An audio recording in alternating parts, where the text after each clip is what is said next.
So we'll read these two articles of this book. One is Rajayoga and then Natural Path. Both of them we'll read today. That should be okay. Huh? Yeah. So today we'll be reading about Rajayoga written by Babuji Maharaj from the book Efficacy of Rajayoga. Rajayoga. Rajayoga is the old system or science followed by the great rishis and saints to help them in realizing self or God. It was prevalent in India long before the time of Ramayana. It was first introduced by a great rishi who lived 72 generations prior to Raja Dasharath of the Surya Vamsha dynasty, Sun dynasty. He devoted much of his time pondering a good deal to find out the real method of achieving freedom by which problems of life could easily be solved. He was swimming in the central region as described in the book, being mostly attached to the center itself. His state was akin to that of the present personality, now working for the change as required by nature. After pondering long over the subject, the great sage at last discovered the method which ultimately developed into what is known as Rajayoga. It's clear, nothing to, the only thing is to slowly read and try to allow the thoughts of the master to sink into our consciousness. But it's very clear cut. There is nothing mystery or explanation required. When he was in close touch with the center, he discovered the reality of the world with its cause or force in existence. He found out that the motion or stir of some power from beneath the center brought the present world into existence. That stirring thought is in other words called Upadan Karan or Kshobh. At last he arrived at the conclusion that it is the outcome of the power which is similar to or identical with the thought power of man. Naturally, he deduced that thought could bring out such results and that its power is unlimited. He then took work from the thought power which fell to our lot, and with it he started training. That is the basis of Rajayoga, or the king of yogas. The kingly thing in us is thought, which ultimately develops, steering us to our goal. Sages after sages have improved and developed it as their practical experience increased. Thought ultimately takes the form of reality and appears in a naked form, so to say. This can all be verified by the persons having clairvoyant vision of a high merit. There may be different methods of teaching through this science, but the governing principle remains the same. This is important. Governing principle, we'll try to catch, is coming to an important point. With this power or force, we establish a link with God. With this power or force, we establish a link with God. Improvements have at times been made by the great sages to develop it according to the needs of the time. Commentaries have been written on the subject, discussing elaborately the philosophy of yoga. But the underlying thought is the state of vision which a man must develop. Things appear in their true perspective and their mystery is revealed to him who rose farther in the slender dugout and improves to the utmost.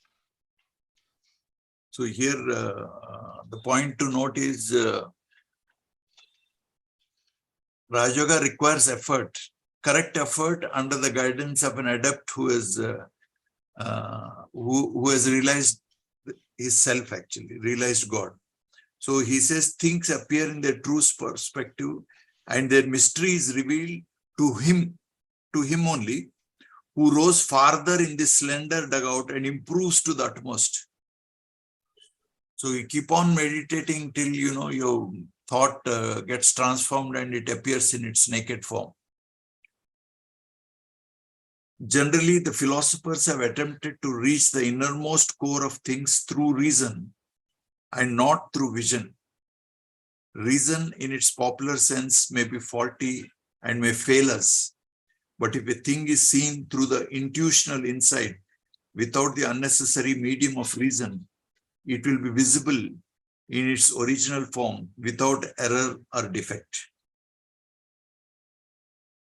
Things have undergone such a change that it is very difficult to describe them at their particular steps. The world is in existence from time immemorial, and the correct date is not to be traced out, although certain persons have attempted to fix down the Srishti era. Rotations and revolutions are going on. Their actions are multiplying. We must always attempt to find out things after rising above everything. That is a key point for the philosophers to note in order to reach the accuracy of things. Generally, the philosophers have attempted things before actually going into the life of practice, as is commonly the case with the Western philosophers. I may say that it is not certain that a philosopher, being a philosopher, cannot be corrupt or degraded. But there is no possibility of corruption or degradation if he has studied things by leading a practical life. Sages in India generally have attempted philosophy by first going into the life of practicality, never mind if they have not improved to the level depicted in it or required by the philosophy. They have attempted to open up the secrets of the existing things as far as they could do at their level of advancement. The outcome is the 6 schools of philosophy in their different hues and colors. We should always attempt the expression of things only when our practice or abhyas is over. In short, we should try to understand things when the knots begin to open by themselves. And it is the vision of the central region I have talked about later on. Everything that comes to our judgment from that place shall be correct without the least chance of error. So there are 2 small addenda regarding the thought power of man. He writes, the theory relating to the origin of the human mind as expounded in this book stands on quite rational grounds. The primary stir brought into action by the dormant will of God led to the cause of existence. The stir set into motion the latent powers, and the process of creation and animation started. The same root force appearing as stir or stimulus descended in every being in the form of the chief active force. In man, it came to be known as the mind, at the root of which there is the same dormant will, just as it was in the stir. Thus, the human mind is closely identical with the root force or the original stir of which it is a part. As such, the functions of both are also closely similar. Thus, sometimes the trainer, when he's doing cleaning, he gives the suggestion that the mind of the abhyasi is identical to the immaterial absolute, and it is diverted towards the absolute, and it is meditating on its own on the absolute, giving up its perverse tendencies. And the trainer is supposed to hold that idea for half an hour or 20 minutes, whatever cleaning is doing. And that does the deep cleaning of the abhyasi actually. So the actually it is identical with the root force which brought this whole creation into existence. So that's the point, important point. The next one is philosophy is a subject not based on reason, but based on intuition. It starts not from doubt as most of the Western philosophers hold, but from wonder. A life of practicality undergoing all the experiences depicted therein is therefore essential to arrive at the reality of things. Any questions regarding this? Then if not, we'll move to the next one, which is also very important.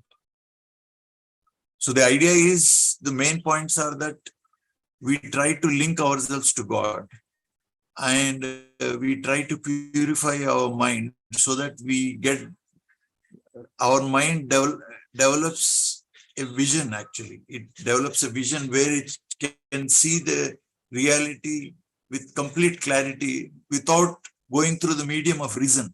So yoga gives you that certainty, and then that leads to realization. Any questions, Dharmesh? Anything else? This is important, fundamental thing. So thought has to be, our thought is completely polluted with the feeling, I'm a male or a female, I'm a Brahmin, I'm a Christian, or I'm an Indian, I'm a rich person, this house belongs to me. All these are all pollutions in the thought. And they become so gross that you think they are very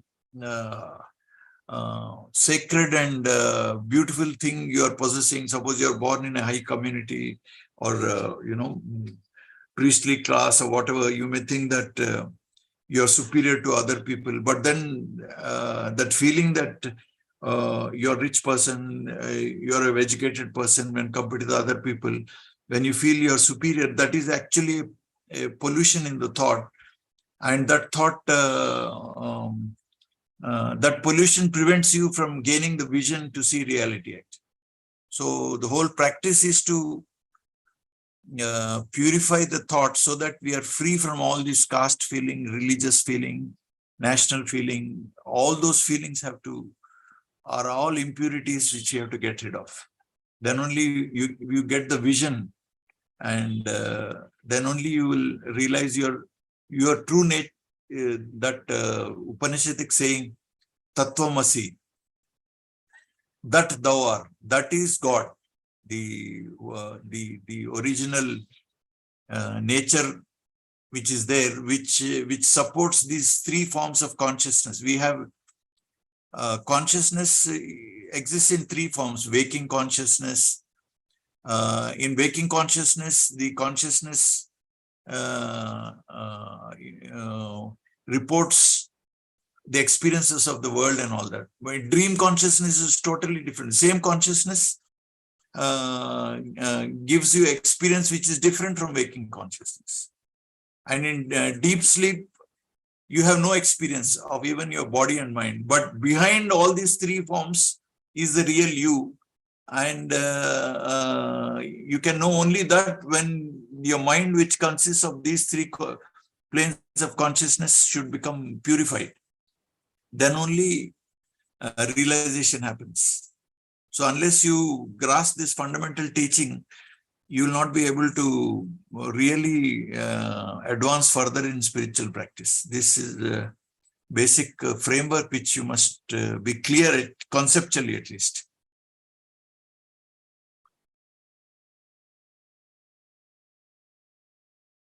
Now, how to achieve purity in our dream consciousness and sleeping cleaning consciousness? By cleaning and meditation only.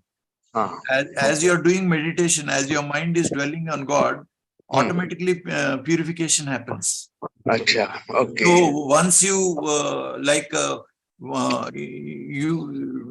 you have now decided the goal that you want to realize your true nature, which is divinity. Actually, divinity itself is expressing in the form of Mahajan actually.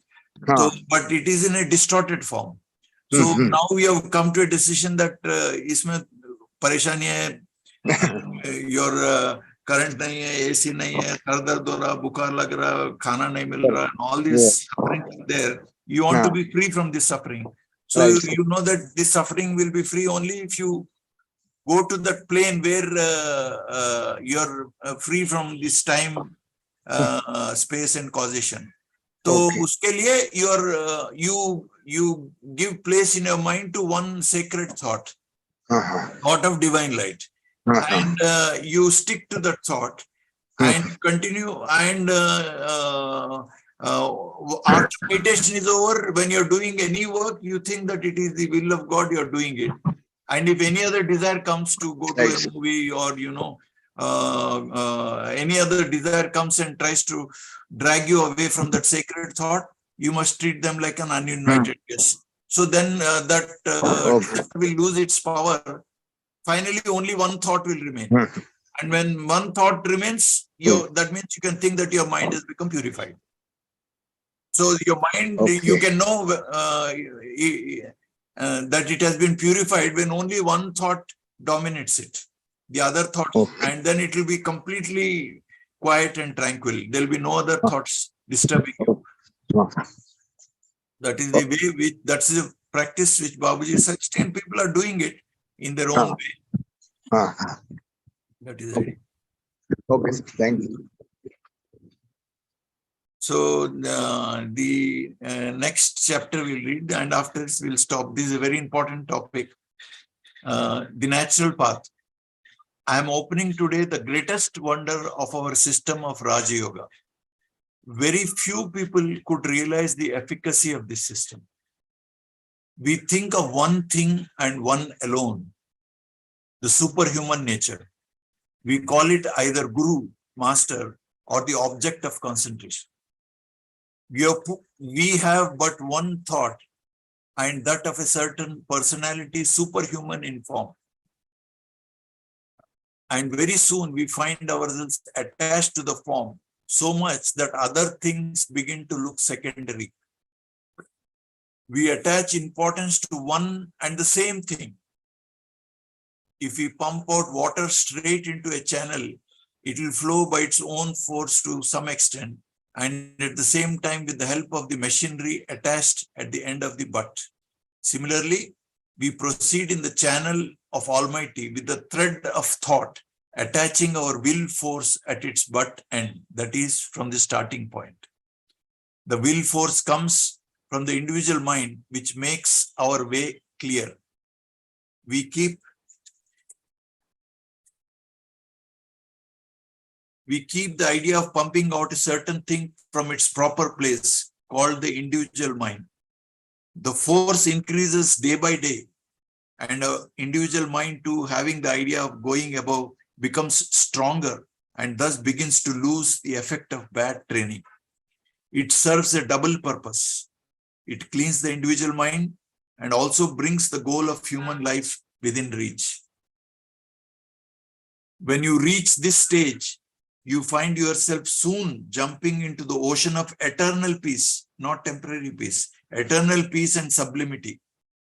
And when your thought becomes so strong that it begins to dwell permanently in the midst of the waves of the ocean, every other thing downward then seems to be fading away. You have no other thought but that which you have made already. The result is that the things you see down below look like objects in a deep valley when observed from a high peak. When you do not see the things below, you feel no attachment with them. In the long run, the goal becomes quite vivid to the eye, and there remains nothing but the object you have really and correctly made. Now you are free from worldly attachments. I mean to say, you see things but attach no weight to them. This thing continues for some time, as long as you have the idea of the same nature. As time goes on, you feel yourself to be as free and forgetful as a sleeping person who satisfies his itching sensation in a perfectly unconscious state during sleep. A man far away from the place where a band of music is being played does not hear its sound. while another man standing nearby feels it but little if he is deeply absorbed in his own thought. He does not find himself with music, but feels himself dwelling in his own pious thought. How does he acquire this state of mind? The reply, as already said above, is that he finds himself absorbed in something of the most important nature. Then naturally the unimportant things will have no effect on him. This is the condition of vairagya or renunciation. The inattention that he feels towards worldly objects does not allow his heart to be impressed by things other than those of important nature. The pious thought of realization he now has. For an abhyasi, the only important thing is to seek his goal within his own self. Many people are striving hard for vairagya or renunciation. How easily it is gained. He has no idea but of his own goal, and due to that, he has lost all that is not worth having. You have gained vairagya or renunciation by the elementary practice of Rajayoga. Your individual mind is, in a way, now connected with the plane of everlasting peace and happiness. In other words, you have made the way from your individual mind towards that high region. The gentle waves of the calm in the region of Almighty begin to flow direct to you, to it, the individual mind. And so in the long run, you become one with it. We thought of one thing and one alone, attaching ourselves to the thing far above our conception. The idea of greatness is now in our heart. Naturally, we feel ourselves as its part or a trifling thing in comparison to that. We do it over and over again. This is important. We think again and again about the same thing. We do it over and over again. That means meditation, you continuously try to think about only one thing of the divine light or the all-pervasive divinity. And when you feel that when you become aware that your mind is distracted away from the thought, you bring it back. You do it again and again, again and again. Now we have made the passage by connecting our thought with that high region for realization. As we practice this, clouds of darkness begin to disperse and vacuum is created by the force of the will. The power then begins to rush in higher degree, with the result that the individuality goes away and mind remains. When mind separates itself from godly mind, it begins to call itself as an individual one. Why do we feel it separated? It is because the functions of the big mind on it cease to exist on account of our doings and our going on the wrong path. It gets saturated with these things so much that we feel nothing of reality, but feel only the impressions which these things have already made. The impressions go so powerful that they begin to overrule our senses. The surroundings, no doubt, leave impressions on it. Now, when we give place to that important idea, the pious one on the mind of ours, the impressions we have made begin to lose their density. And in course of time, we are free from these things. The effect of what is prevailing in that big mind is felt as well. If you go on practicing, you will feel the same thing in your individual mind as there is above it. That means whatever Babuji was thinking or feeling, you will be thinking and feeling in a similar way. If you go on practicing, you will feel the same thing in your individual mind as there is above it. When you feel these things permanently in your individual mind, think that you have lost its individuality. When the time of creation came, the latent motion beneath the center grew stronger, causing a stirring movement, which later led to the formation of the universe. That may be called the first or the supermind of the Almighty. We owe our origin to that mind, which we call the first mind. On the back side of the first mind, there is center or the state of thumb, which is clearly explained in the book Imperience Beacons. If you have brought your individual mind to the level of the first mind, then you have only to jump above the first mind, where to there is center or Almighty. When you realize yourself to have become one with that state, you realize the true reality. There you swim and swim. Nobody knows its end. When this thing comes to you, you feel everywhere plainness, simplicity, and calmness. When you begin to live in that state without break, even these three things seem to be lost. That means you have no impression of even these things in you. Oneness is reigning now. This is the thing we gain by our elementary practice.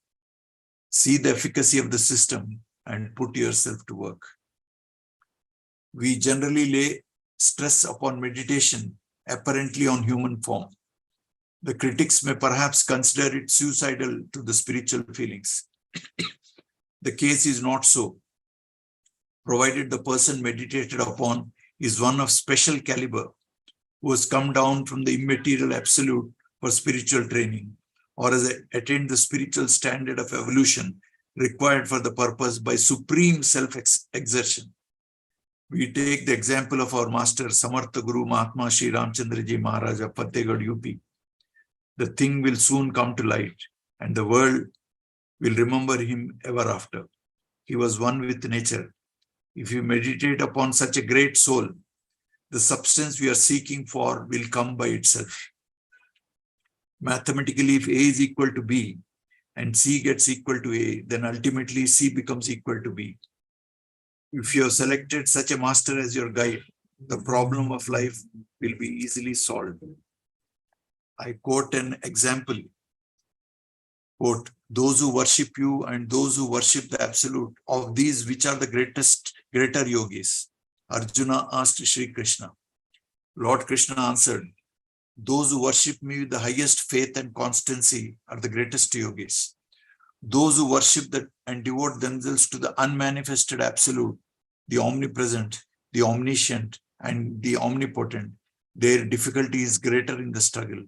For in fact, this path is trodden with great difficulty by an embodied soul by self-effort. This is important. Why trainer is important is, for in fact, this path is trodden with great difficulty by an embodied soul by self-effort.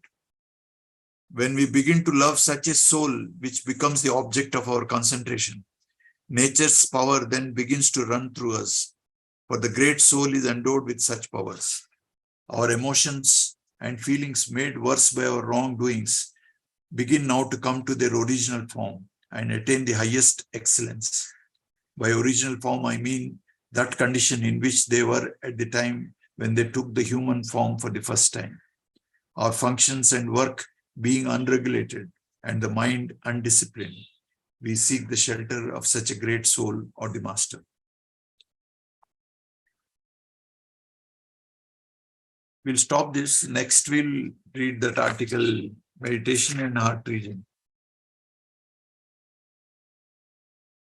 This is a very important article. We have to keep reading it again and again. Just mere reading it purifies your mind quite a lot.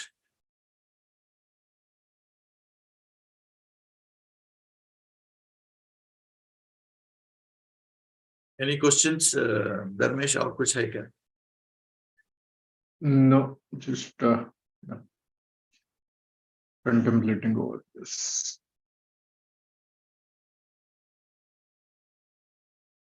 Although the thing is, you have to exploit certain conditions. Before sunrise, if you finish your meditation, at that time, nature's powers are extremely conducive for meditation. And there, with prayer and create a mood to come in close contact with the Divine Master in your heart. And then you, in a very normal way, actually, the method to regulate the mind is very simple. You're just gathering yourself and then resting your attention in the heart on the presence of divine light there. And keep allow your attention to dwell there.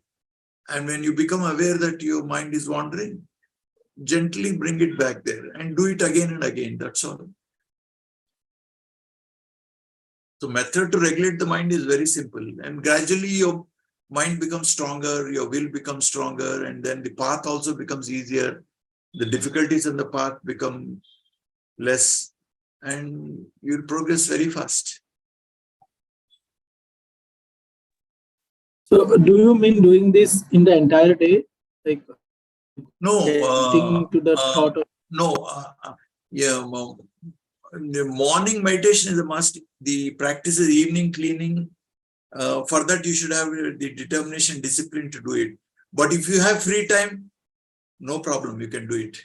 Any number of times you can do it. Because after certain cleaning, when you treat the desires which are coming up as animantrit atithiya, he says, nimantran patidya, you are not given an invitation, and then a guest comes. He says you have to treat these desires like that. Then they will get exhausted. But if you pay attention, they become stronger, and then they become a hindrance in enjoying the peace which comes when your mind touches God. So if you practice like that, what happens? A lot of cleaning happens.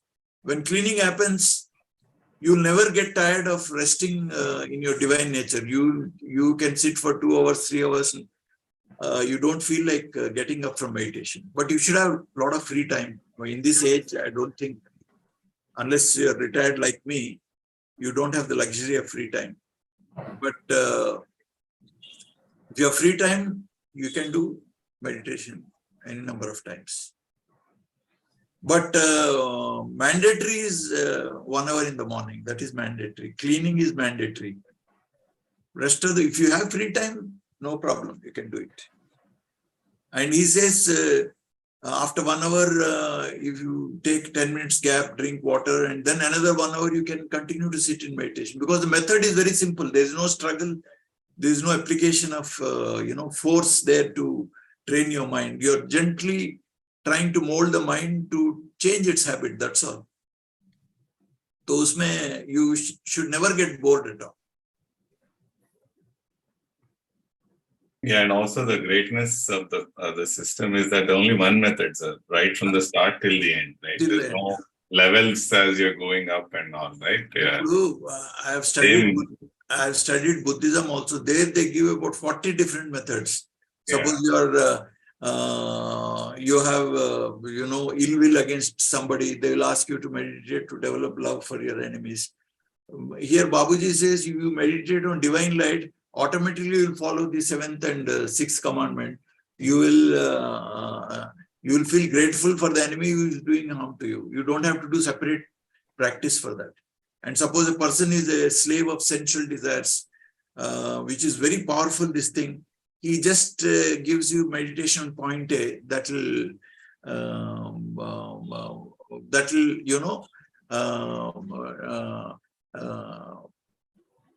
remove the diseased mind, and then it will make it healthy and then function appropriately. Appropriate functioning of the mind is possible by simple practices. You don't have to do any other extra practice.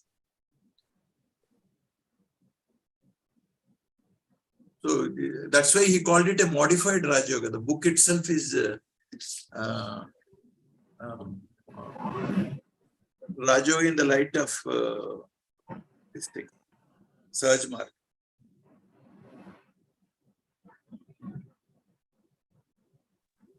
Sir, many times this point A is done hurriedly. Can we do this in the daytime also? नहीं, वो method दिया ना, रात में एक बार करो. If you do it correctly, the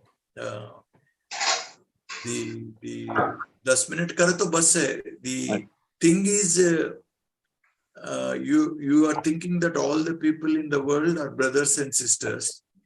You should have a concept. What is the meaning of brother and sister? Concept is like, suppose all of us are in a family, we have our own brothers and sisters. That means we feel a natural kinship with our own brothers. Brothers and sisters born to the same mother. So if our brother or sister is hurt or suffering, we would like to help them to come out of their suffering. We don't expect anything in return. We are happy if they're happy, if their troubles are over, and if they regain their health, or if they come out of their financial problems or whatever. And you rejoice when they are feeling happy and joyous. That feeling we already know. So when we use the brother or a sister idea, when you use the word, if you locate yourself and point and think that all the people in the world are brothers and sisters, this idea, this concept that you will share your happiness and you want that they should be happy, and you will not expect anything in return from them. It's as a your nature is to see that they're all happy, and you'll help them in this process by material means or by teaching about Babuji's system, so that it's just like, helping a poor man, you can give him money or you can give him fish, but you teach him how to fish, then he can live independently. If you can teach him the method of the master, you don't have to help him each time he's in trouble. He gains enough power so that he can handle the troubles himself efficiently, and he can be happy under all circumstances. So that is also the way by which you want to help your brothers to become resistant to suffering, or whatever way you can call it. So that idea should be there when you use the word brothers and sisters. And you should allow that thought to, during the 10 minutes, you should allow that thought to be in touch with your mind. At that time, you should not allow other thoughts to interfere with this thought. That skill you have already acquired by doing meditation on divine light. While doing meditation on divine light, you give your full attention on that. You are not simultaneously thinking about your job or thinking about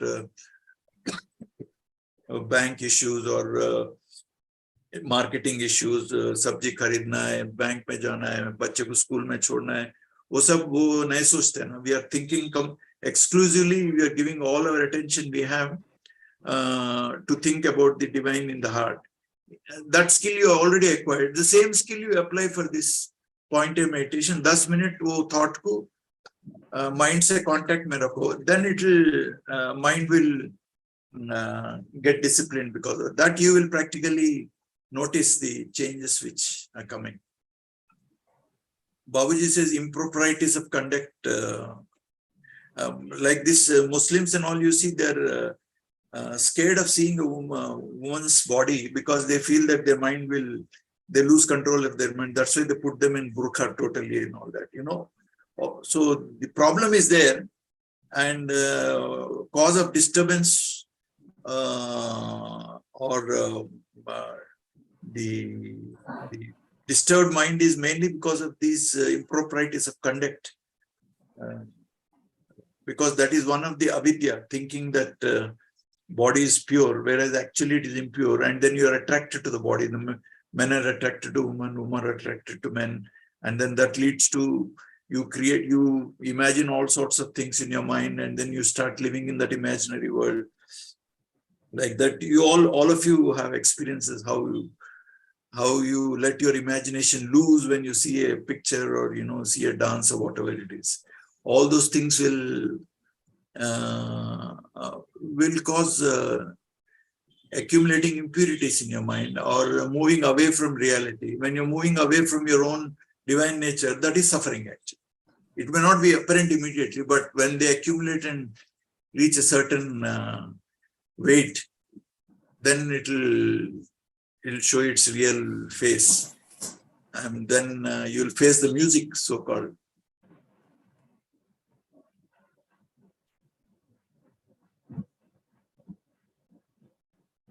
People are, if they do it correctly, you will have no enmity with everybody, because you said all the people in the world are your brothers and sisters. So enmity bhi kyun rahega? You may disagree with their behavior, but you will not have ill will for that person, because God is there in that person also. Because of his ignorance or lack of knowledge, because of the society or the religion in which he is born, he is thinking and is perceiving things in a different way. That's all. You may have, you may not agree with his judgment, or you may not agree with his behavior, but you can still treat him like a, your brother. I mean, that's possible, no? Like our own children are there, when they do some wrong things, we punish them, but still we love them. Usko will deprive things, usko thapad mein marte, but then you don't mean you hate them. You still next day you love him, because basic love is there, no? So you don't have to generalize a particular behavior of a person and say the person badmash is, you start hating him. Because the core of that person is again the same like the core you have. So you cannot judge anybody else. You can judge their actions, but you cannot generalize them and say badmash hai aadmi. You can say that particular action which he has done is not appropriate. It's not in tune with the righteousness which the world expects human being to live, actually. Like जानवर दूसरा बंदर को नहीं मारता, दूसरा शेर को नहीं मारता, इंसान ही मार रहा है, दूसरा इंसान को मार रहा है. So it's a very peculiar situation in nature where one species kills the same members of the same species. Nowhere else in the world, nature, this situation prevails.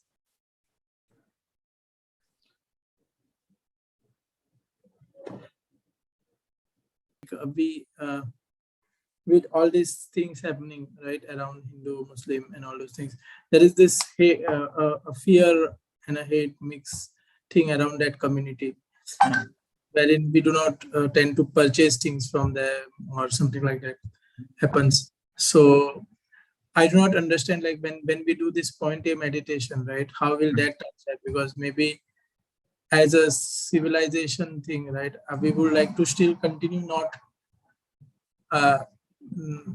having business with them or not having things with them, right? So that you see the social and political things are complex situations, and the wars which are happening now in Israel and Middle East, we will, from our level, we will never be able to understand what are the forces which are bringing about these changes. I think it's all a cosmic game plan. So Babuji, as a special personality, has done his work, and he said there will be a lot of destruction in the world. The civilization which will be going to be a spiritual civilization will stand on bones and ashes. That's what he said. The population will be considerably reduced. He says it becomes almost 1/3 of the present population. So there will be a lot of strife and wars and calamities in the world. But as a spiritualist, though nature course is set, I mean, what future will happen, nobody can predict. But it will unfold itself. We have to accept whatever unfolds. But you have when you do 9 p.m. prayer, that is a variable you're introducing into nature, and it will have its own effect. So no thought or no energy goes waste. So if you are saying that all the people in the world will develop love and devotion, and they'll develop a feeling of friendship between themselves, that is a variable which you're putting into nature, and that becomes a component in the whole outcome of the solution which is going to happen in the future. So we have an influence over things which are going to happen in future. So as a spiritualist, we cannot afford to take a partisan attitude. So if you have then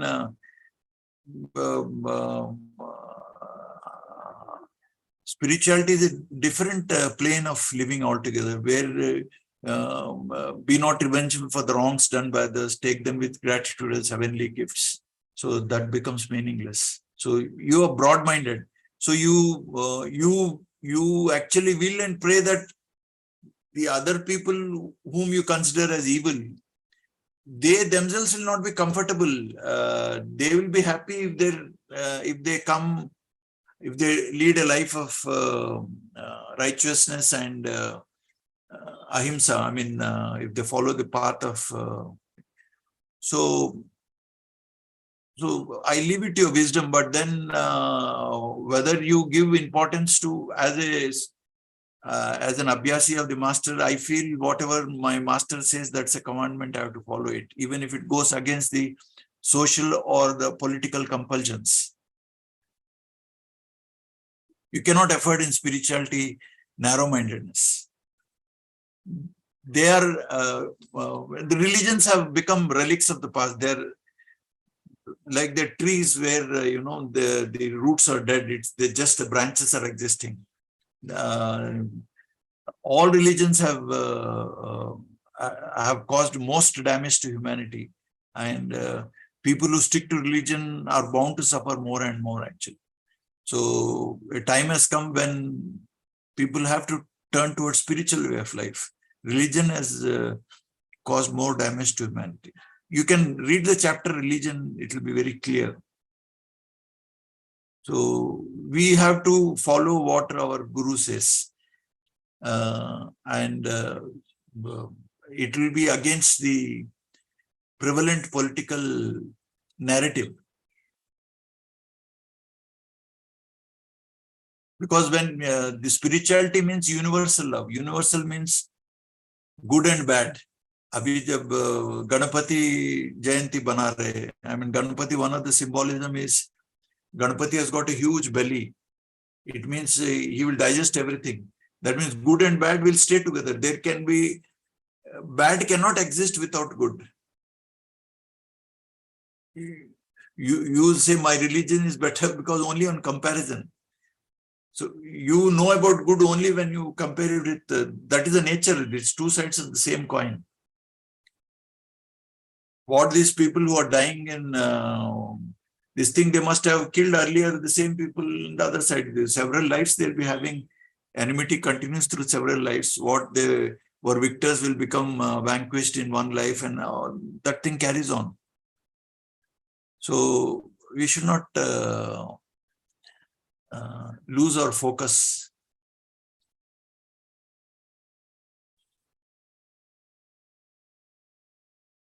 This caste and religion and language, all these things are the impurities in the mind. No, we are narrow. Is a narrow view, narrowness of our thought, actually. So we have to break those barriers and then make our view broader. We have to take a broader view of things, not racial or religious or caste or provincial thinking. We have to abandon all that. Unless you abandon all that, you cannot even have a glimpse of God, even in your dream also. So you have to get rid of all these caste feelings, regional feelings, class feelings, racial feelings, Indian, Chinese, black, and then Caucasian. All these things have to go. You should be able to treat everybody. In everybody, God is living. Without Hridyeshe Tishtati Arjuna. Krishna says, in everybody's heart, I am residing. So how can you not like a person when God is residing in that person's heart? Universal love ka matlab kya hai? You have to like everybody irrespective of his religion or caste. That is why when we are saying divine light is omnipervasive. It is present in all good and bad things. Every atom, it is present.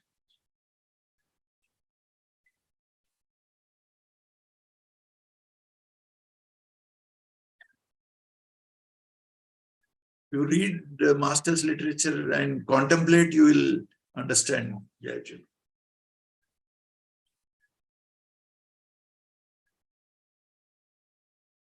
I think we should better not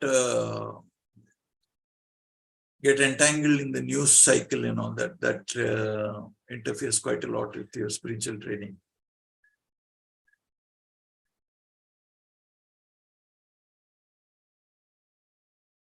Okay, I hope I've answered whatever I know. Good.